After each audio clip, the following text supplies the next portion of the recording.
Start my video. And evening, I'm going to check the participants list. Keep that up so I can accept anybody who might be joining in virtually. I'm Paul Laub. I'm saying this for the people that are watching. I've already introduced myself to the people in the room here.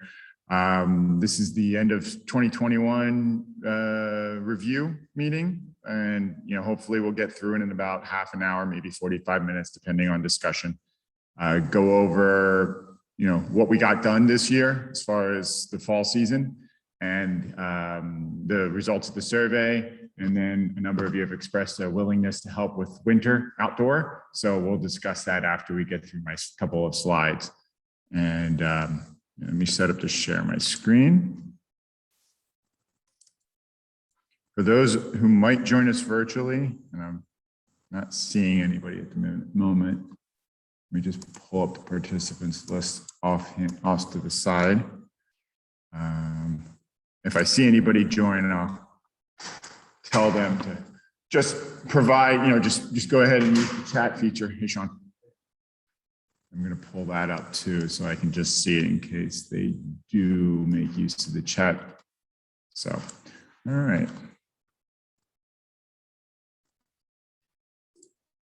So as I was saying, welcome. I'm just going to go through what we did in the fall, go over the survey results. And so, I put together a quick agenda. I'll just kind of go through all of this. And like I said, I'm hoping it'll take half an hour to 45 minutes, depending on how much people want to talk things through.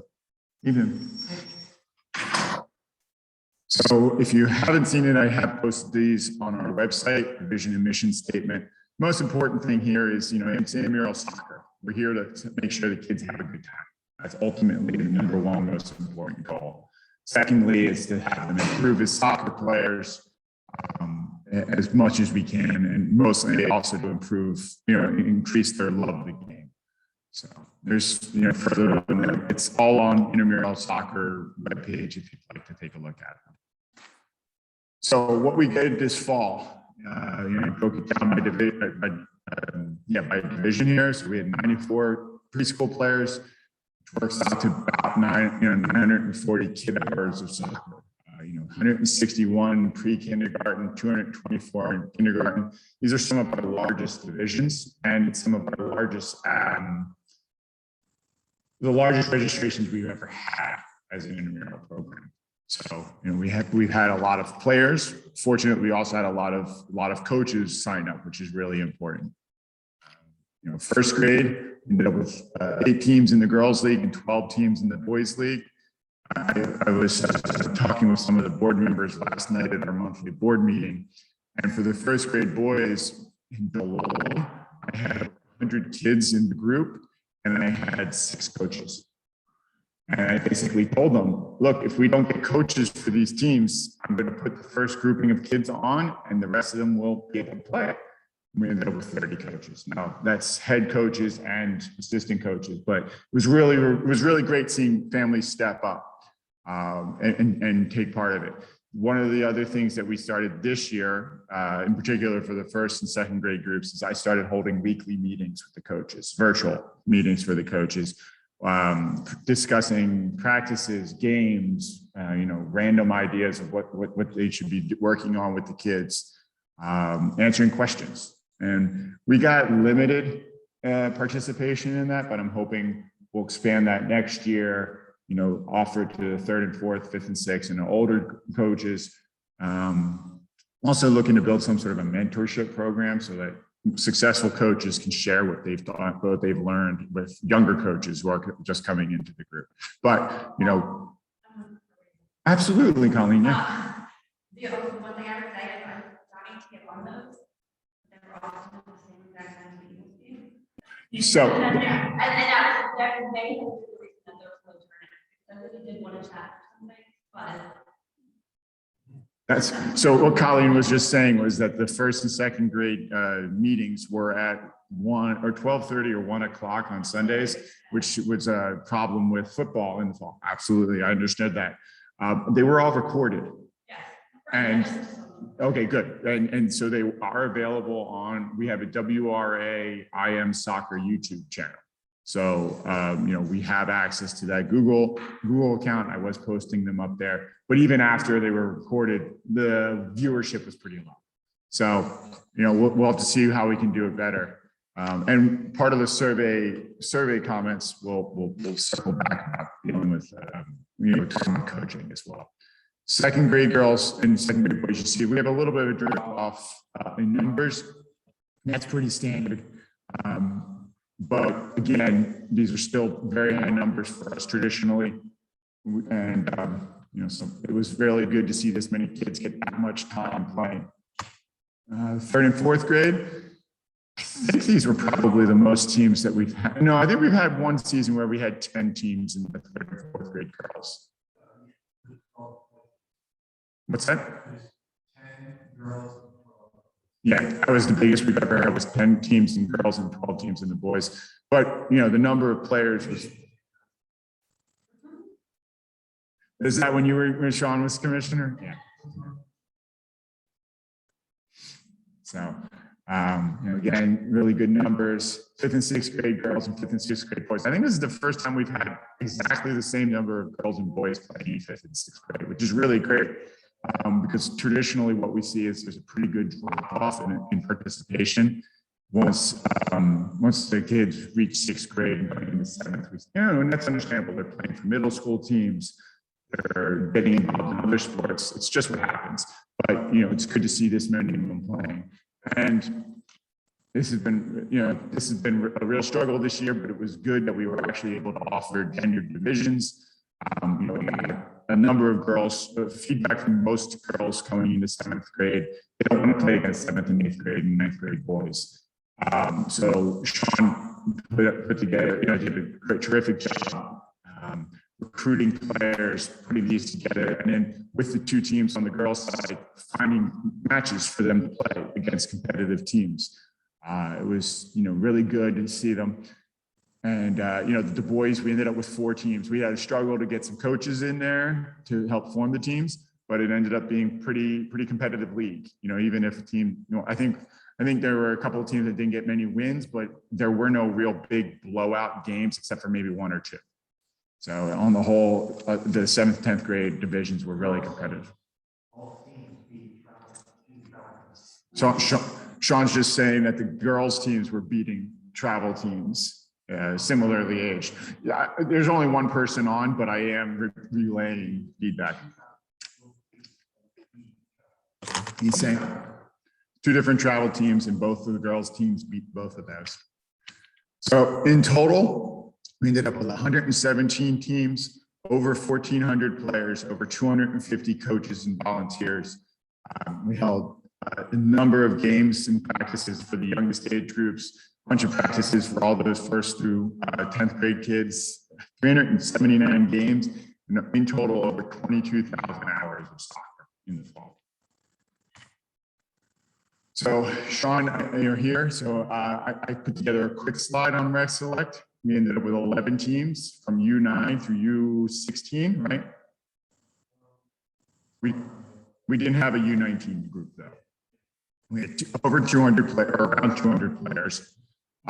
34 volunteer coaches, 40 trainer sessions with a number with Marcelo D'Agostino and Chris McDaniels. Both of them are very experienced trainers. They work with high schools in the area. Our Rec Select tournament was well attended, and the feedback on the whole has been very, very positive. We ended up having to move the U16 and the U19 groups into November. But Sean did a great job getting that all organized, and thank you for all the volunteers who made that possible. The teams also participated in Monu's Roger Erb tournament in the beginning of November, and the Langhorne Neshaminy United Soccer tournament later in November. And I don't have the final results, but for the most part, our teams acquitted themselves very well. Our kids competed very well, and there were smiles all over the place. I know I coached both my sons and my daughter's teams in the tournaments, and the kids, they just had a blast. They didn't care if they won or lost, which was great. They just wanted to keep playing. Anything else you want to add?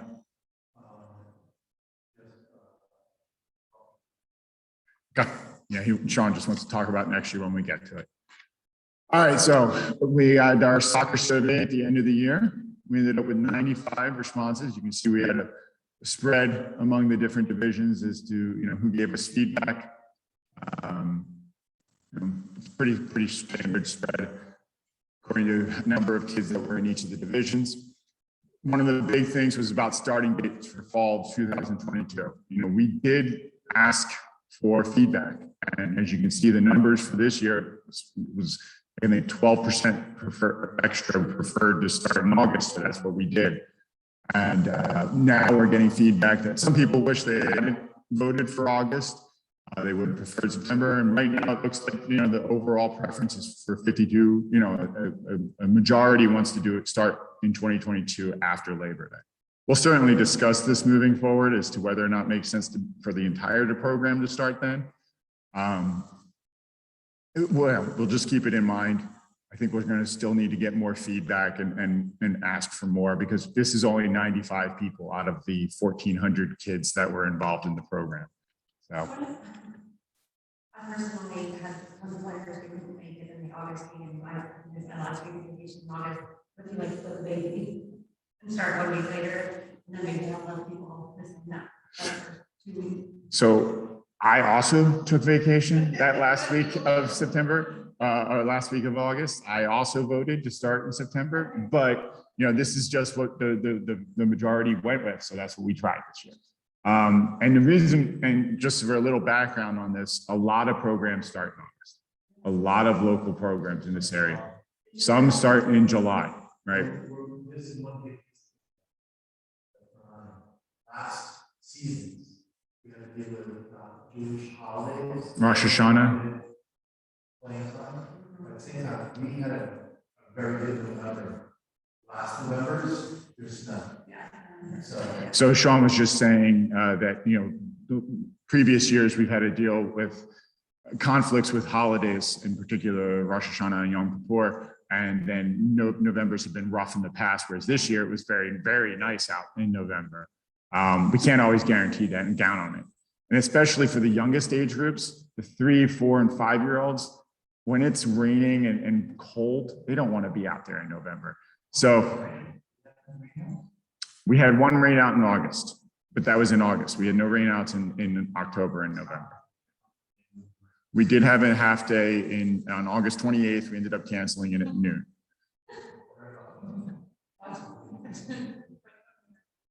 And I'll have you know, like I was literally driving down to my vacation, and I was in contact with like 4 and 5 people that were at the fields. Half of them telling me we can keep going, and the other half telling me we need to end this.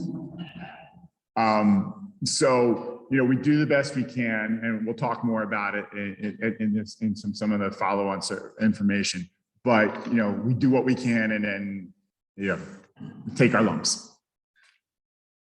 So one of the other things we asked about team formation and practices, majority of people, thought we did a pretty good job with a bunch of the things. For those that were part of the drafts, 22 of them agreed that the draft option worked. It's the best way we can to make balanced teams for the competitive leagues, the trophy divisions. The numbers aren't great for the team formation. We'll have to take a look at that. The 45 agreed that friend requests were honored. As commissioners, we'll have to take a look at that. The classmates you'll see in the comments with the commissioners in particular. I'll probably share more of the comments later on. We got some people who really like the fact that we put them in with their classmates, and then we have some people saying, "I wish they played with kids from other schools so they could have made new friends." We always tend to put kids together that are in the same classrooms, the same schools, so they get a chance to at least play with people they might know. Practices, though, on the whole, I felt that was okay. We'll talk a little bit more about coaches. And then, occasionally there are practices that are missed due to rain. This is Intramural Soccer, and, we don't guarantee 10 practices. We guarantee that we're going to do everything we can to get 10 game activities in. We may or may not get 10 practices in. All right, this is a bunch of different feedback from the general ones. The first one that I highlighted here, I didn't meet one parent that said a summer start for the fall program worked for them. I'm hoping next year the committee will honor the parents' request to start fall soccer in the fall, not in the middle of the summer, when so many families are away on vacation prior to the school year starting. Grammar aside,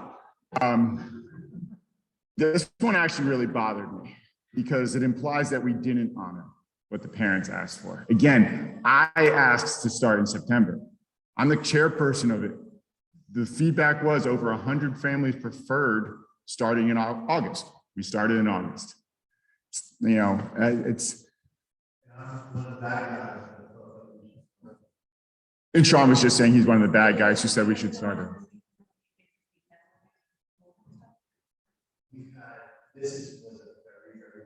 This was a very mild year, and usually what happens is come November, there's a huge drop in attendance. You know, you go out there and there's 5 kids on the field, you know, and they just stop showing up because it's 40, 50 degrees and wet. And, you know, I'm talking about on the Saturdays with the little kids. But yeah, even in the first and second grade kids just stop showing up. It's just no, you know, they don't want to be running around in the wet.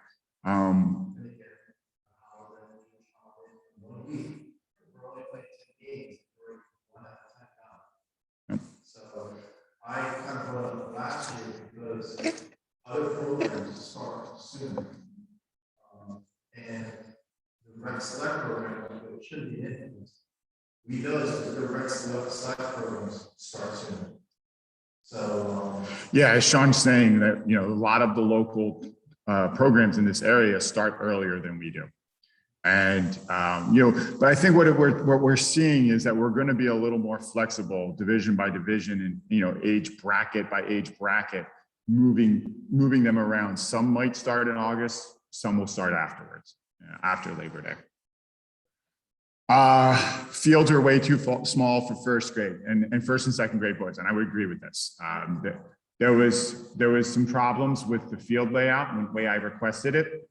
There was some problem with communication between our linesmen and what I had asked them for and what they ended up doing and where I thought they were putting things. But next year we will look to adjust the field layouts again to try to get the younger age groups on the smaller fields and the first and second grade groups on larger 4v4 fields. Because it's US Soccer recommendation.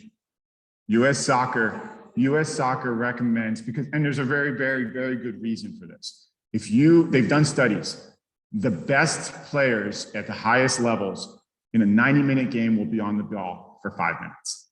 They will have a ball at their feet. The most active players will have the ball at their feet for 5 minutes.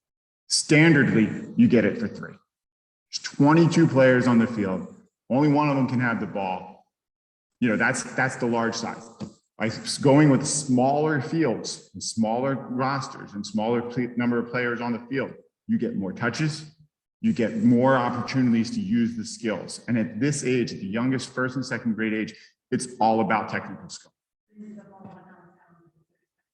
because they're not working on their technical skill. And they have to learn to step on the ball and control it.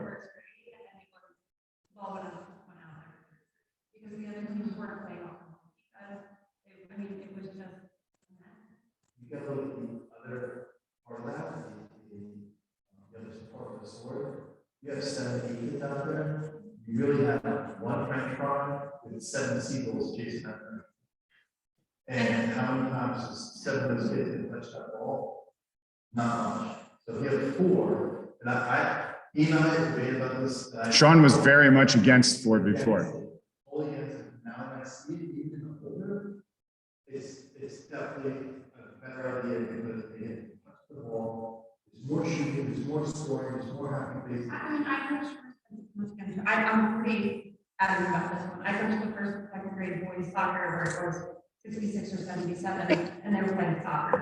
And this was bumbling soccer all over because people weren't doing it right and they didn't coach it. And I just, what are other leagues doing? Are they doing 4v4 at first and second grade? Everybody's doing 4v4. The US Soccer recommendation up until they turn 8 years old is 4v4. In the U9 group, meaning turning 8, that's when they go to 7v7. 2015. We shifted to it last year. Yeah. But then the rec select, they go into the.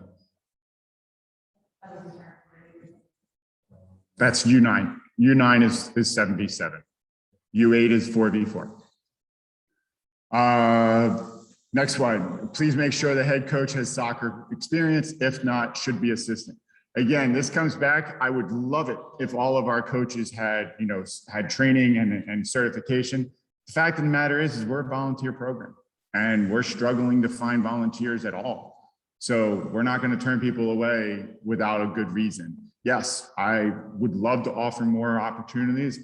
I've told all of the coaches, we have money set aside for coaches to get certified. You can take online and in-person training with US Soccer and with EPYSA. We are happy to pay for it. Nobody at all this year volunteered to take a course. None. I got no emails about that. Like I said, I am going to try to expand that coaching training, and optimally, yes, we would have our coaches that have to go through a certain amount of certification and a certain amount of commitment to do it.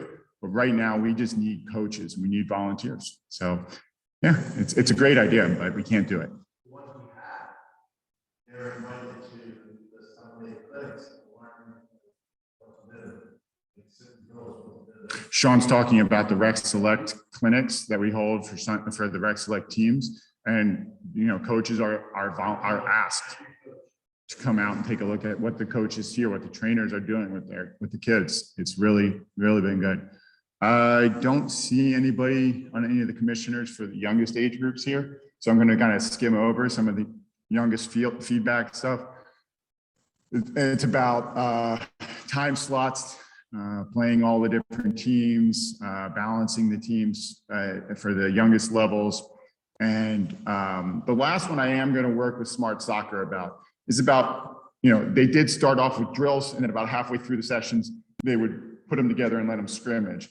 I think next year, what we'll probably do is do, all drills for the first 2 weeks, and then slowly work more scrimmage time in. At least that would be my suggestion to those two commissioners, to work with Smart Soccer to make that happen. All right, communications. How well did your commissioner communicate? So if you see the largest slice there is that blue, then you have the purple and the green. Basically, green is they met your expectations. Purple is they did a good job, and blue is they did an exceptional job. And then you have all the little wedges for the other things. And even those little wedges, some of them are still positive, but on the whole, our commissioners did a pretty good job communicating with the families, or at least they felt so. So thank you, commissioners. Really appreciate your efforts to get the word out. As far as the league, similar standings. Most people felt pretty good about the level of communication. And at this point, I just want to say, as a league, I try not to flood people's inboxes. My goal is no more than one email from the league per week, and whether that's from me as the chairperson or from your commissioner, maybe two, one from me and one from them. Preferably, you don't hear anything from me during the season, just in the lead up to it, and then it's just on the chair, the commissioners and the coaches, because you get too many emails, people stop reading them. Of course, some emails are too long and wordy. I get that, and there's a lot of information that needs to be presented to families. So you're kind of, you damned if you do and you damned if you don't. One point though I did like here is bullet points. So I'm going to make sure that all my emails come with a bullet point list at the top so that you can see what's covered in that email at the start, so you don't have to read the whole thing. All right, so communication feedback. The first one has to do with rainouts. We only canceled one set of games this year, and that was August 28th. And like I said before, I was literally driving down for vacation and talking with people at the fields, and I was getting conflicting messages. Eventually, I just said, that's it. We're going to just call it. And I pulled over to the side of the road. I did. My wife will tell you. And I sent out the messages. Games are done. At that point, then the games were finished. then, that's because we're dealing with Shady Grove. Travel soccer is travel soccer. They deal with it here. The fields are totally different. What drains here may not drain at Shady Grove. What drains at Shady Grove may not drain here. We're not uniform. We don't work as one team. Even in travel programs that have multiple locations, they may cancel games in location A, but they'll still be running games in location B. It all depends on the drainage because we're trying to get as many games in as we can. Might be something worth mentioning in the. How's that? Just that there may be variation between travel. Set the expectations. So Grant's just saying that, we may need to include information about game cancellations in the emails, in the warm-up emails or the lead-up emails for next year. Yeah, we can do that. Well, how so? Right. Oh, so Sean's just saying the difference between school district and township, where the travel fields are under township control to an extent, and Shady Grove are under the school district. So school district does occasionally close our fields for weather, for activities. We had a number of closures this year because of school activities. The last one on this page is the teams didn't get uniforms when we were supposed to, and the Sox were huge. I don't know that we didn't have any teams that didn't have uniforms when they were supposed to, but I do agree that the Sox are huge. So I went out and bought socks for my daughter. She needs an extra small, and they never send us extra small socks. But that's a fair point. If you register it even past the middle of July, there's a chance we did not include your child in the uniform counts.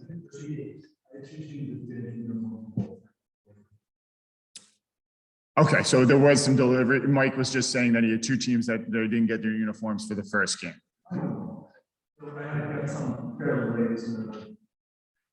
Yeah, and part of that was, we work with a supplier and they need a certain amount of time to turn around the uniform orders. They're really responsive and they're really apologetic when it doesn't happen, but it does happen. I don't think there were any teams by September that didn't have their uniforms though. All right, Spirit Store. We got basically 20 of the families that ordered something from the Spirit Store responded. I don't know if anybody's noticed. I got my jacket here from the Spirit Store. I think it's great.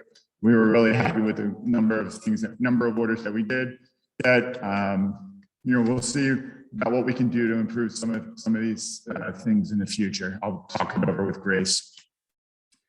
Next select, showing 25 families that were involved in respond here. So, 20 of them thought that the trainers worked well. They thought that the rec select teams were pretty well organized. You're going to see a couple of the feedback. Some of the feedback was they wish that the kids had a chance to practice as teams before the tournaments. Right. Last year, Sean did a really great job organizing friendly games for the rec select teams, and it was a little difficult this year. And then there were a couple of comments about schedule conflicts where things might have been moved because of rec select. I don't remember anybody moving anything other than, I think there was, for the Columbus Day tournament, some of the girls' games got moved from Saturday to Sunday. But that was just, they should have been scheduled for Sunday in the first place or something like that.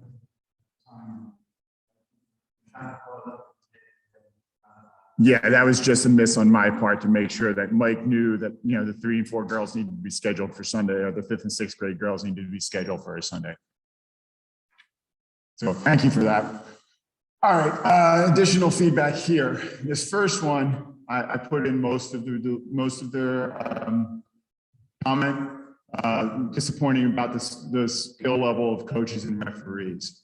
I'm not going to read the whole thing to you. First off, about the referees, we are working with them. This is the first year that we've used referees as with our group as young as 3rd and 4th grade.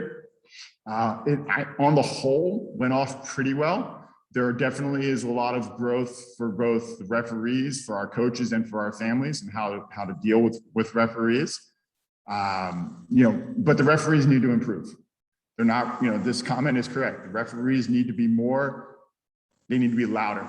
They need to be more demonstrative as to which team's getting the ball. And, when they make a call, make a call. One thing I would just to share, in soccer, we don't want the referees blowing the whistle as soon as a foul happens. The referee should allow play to develop to an extent, stop it before it gets dangerous, but you don't want to, as soon as you see something, blow a whistle in soccer because other things can happen immediately afterward. So referees definitely, I am going to work with Marty, our field marshal, to see what we can do about improving the referees. We had a lot of first-year referees, so hopefully they learned a good amount. So next year when they come back, they'll be good. The other bit about coaches, it would be wonderful if we had a whole roster of coaches with 6 and 7 years plus of experience, but we don't. We're looking for volunteers, and yeah, we would love it if we could. We're going to work with them as best we can, and some of them we need people, and some of them that's all they can do is babysit the kids. But if they do nothing more than having the kids scrimmage through most of their practices, the kids should see some improvement, and they should have fun. As long as the kids are having fun, that's our first goal.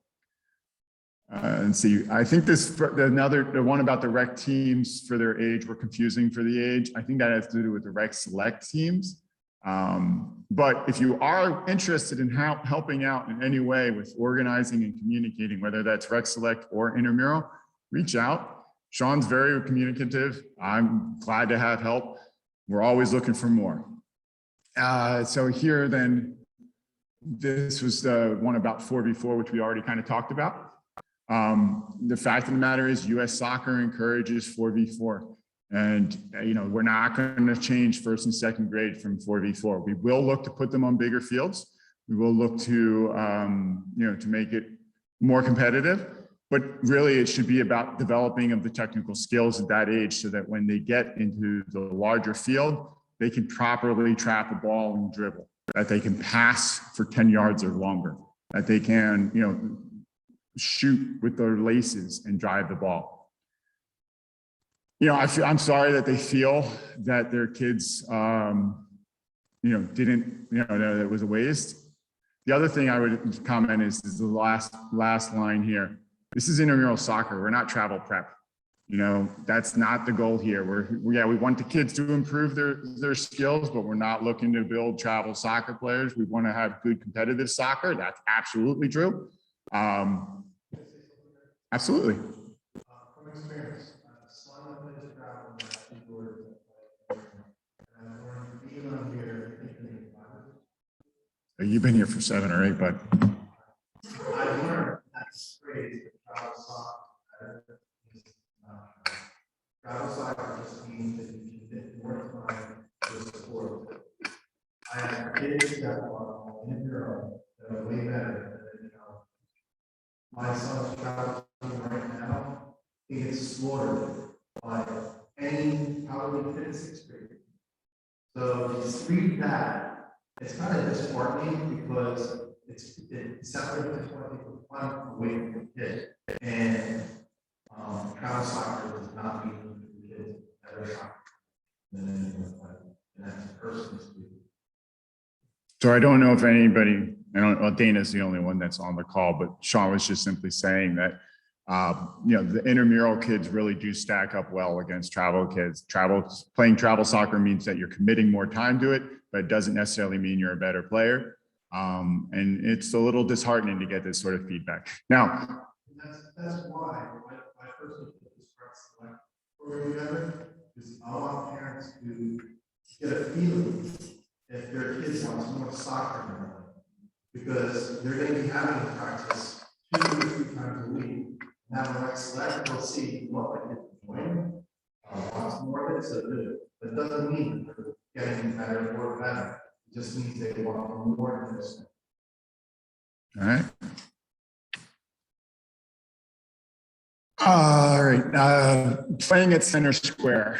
So this is actually something that we've slowly been increasing over the last couple of years, is getting more opportunities to play our intramural games at center square. This year we had more games here than we've ever had in the past. And, you know, as the relationship between the Intramural Soccer Committee and the Travel Soccer Committee improves, we're hoping to get more and more. To be fair, I don't think the grass fields here are that much better than the grass fields at Shady Grove. And the turf fields here are only 9v9 and 11v11, which are only for our 5th and 6th grade and older groups. So yeah, I guess we could, try to get some grass time here on the 7v7 fields. But, you know, we did a good job this year keeping the grass short at Shady Grove. So I don't know if there's a whole lot of improvement there, but we'll take a look at it and see what we can do. And just so that people aren't thinking that all the feedback was negative, there was actually a large portion of it that was very positive, very thankful, you know, really appreciating having an opportunity and really having a fun time.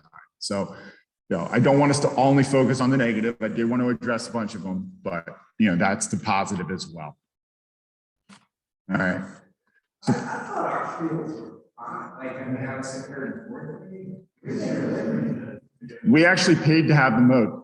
We had a contractor that I didn't realize was mowing our lawns until I found out in October that we were getting invoices and people were paying them without ever running them past me, and that was great. You know, I was fine. I mean, it wasn't that terribly expensive, and we had the money for it. We'd set aside. I just had never heard of what they were doing. And yeah, so Chiron was mowing our lawn, so we didn't have the bush that we were playing in the year before. How many kids step out? How many kids? 1,400 kids were in the program. And really keep it at one side is also so the parents don't have to go one around, which is a big deal. Yeah. Yeah, we considered if we had to do COVID this year, if we had to deal with that 250 person limit, you know, if we did some of the groups at Shady Grove, where could we hold it other? Could we get Wentz? Could we get Center Square? Could we get Bluebell Elementary and run groups in different ones? But exactly, Sean, the concern was if I have my kindergartner playing at Shady Grove the same time that my 2nd grader is playing at Bluebell Elementary, and then an hour later I've got to, you know, get my 4th grader over to Wentz, that's a lot of running around for a family. Nope. Kids don't care about their. One thing, I mean, the question of the fields, that one comment you know, since I've been around, I sometimes struggle with that. I don't understand. Like, I used to start practice before other people, so I usually have an advantage like the first week or 2 weeks. People are coming back from vacation. We've had practices. By week 7, I used to lose that advantage until the teams get practice and the season improvement. And I don't understand that. Like, I did see some teams that never seem to improve. I see them practice, and it was still like in week 8, like they never played soccer before almost. So I don't know, like I don't know how that happens. Like I don't think it's that's kids with or coaching, like you know what I mean? But the one thing, Paul, that you mentioned about your team, and I'm not sure how that happened this year, is that we had a lot, like you had a lot of 3rd graders. Mm-hmm. More like disproportionate 3rd graders. And I think I had a lot of disproportionate 4th graders. And I don't like that's something to look at. That's the commissioner not paying attention. So Colin's just saying that, you know, he was talking about how some teams may or may not show improvement over the course of the season, and then team formation. Whereas his 3rd and 4th grade girls team seemed to have a lot of 4th graders, whereas my 3rd and 4th grade girls team seemed to have a lot of 3rd graders. I don't know that, I didn't ever look to see how many 4th graders were on each team or 3rd graders were on each team. I do know that I had 4 girls who had never played soccer before on my team. Some of them may have been 4th graders. I honestly don't know. But, you know, to Mike's point, you know, as commissioners, we do try to balance the ages as well, you know, as the skill level. It's what we can do. Yeah, no, I mean, like, no criticism. Yeah. The one thing that I know some people have mentioned over the years is the idea of the draft that they do in other. So we do that for our trophy divisions this year. We did this for all the 5th and 6th grade and older divisions. We did a draft for the teams for that exact reason. We try to hold 2 evaluation days during the summer, have the coaches get together and draft the teams to try to make them more even. For the most part, that works, but sometimes it doesn't. Yeah, absolutely.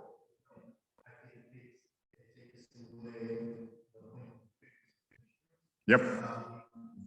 Yeah, it does take that off the commissioner's plate. You can't claim anybody's fixing teams when the coaches are drafting.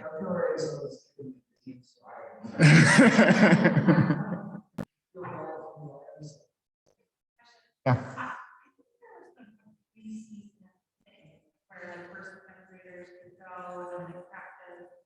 The smart soccer clinics and yeah. But I heard it was really great, and again, I may just not have read the email, but I don't remember hearing. Yeah. But the kids who did it, their skill set in person are great, to be taught. Like, So there's 2 things there, and you know about the U8 Academy, right? TJ's in. Yeah. But yes, so there's a U8 Academy for kids that are turning 7 years old during the year. And then there is the Smart Soccer preseason clinics that Neil Smart organizes and runs. So they're usually, a couple during the week and a couple on the weekends in August. And, there's a sign up genius that was distributed and, went out in the first couple of emails. Again, it's long emails and I'm trying not to bombard people, but I get it. Some things fall through the cracks. Well, that enthusiasm would be perfect role for someone. Sean's recruiting people for Sean, don't break her. She's already stepped up. She's already said she wants to help run winter. So she's for the winter. So that's not scare her off. Timeline for 2022. We're going to wrap up for this year, get the IM Soccer community organized for next year.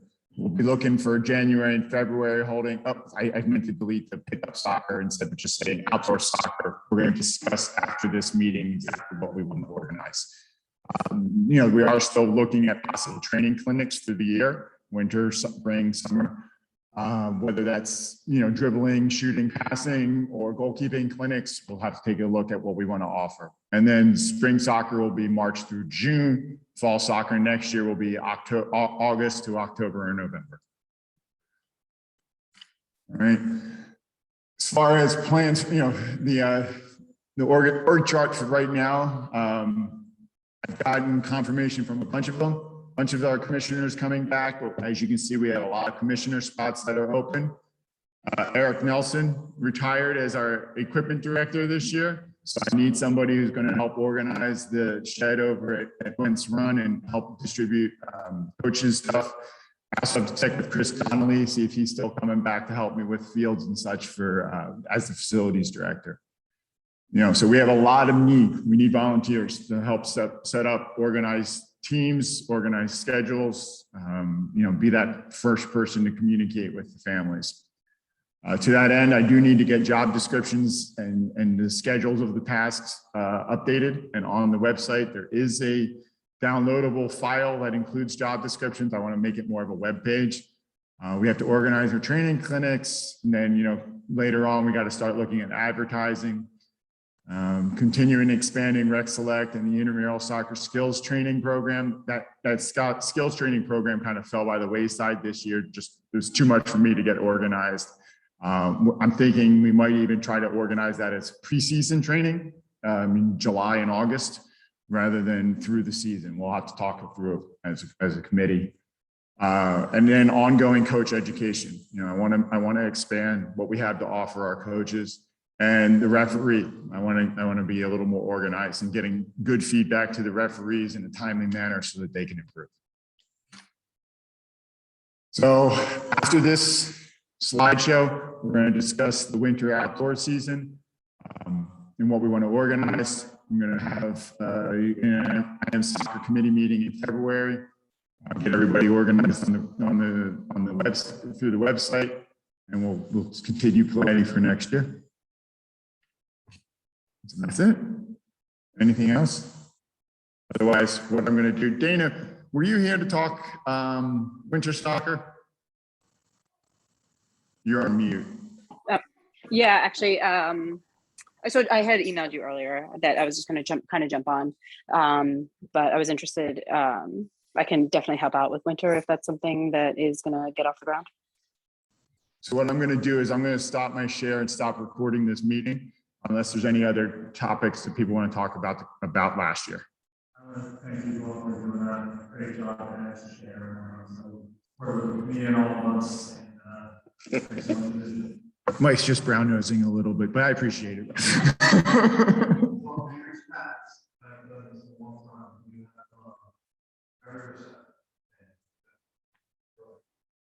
Yeah, but that said, we're always looking to improve. So if anybody has recommendations, please share them. If you want to get involved, please get involved. I really appreciate half the group here is here because of winter soccer. And so thank you. You know, my family thanks you if I can try to hand off some of this work. So, all right, I'm going to stop my share right now and I'm going to stop the recording for the meeting and we can start talking.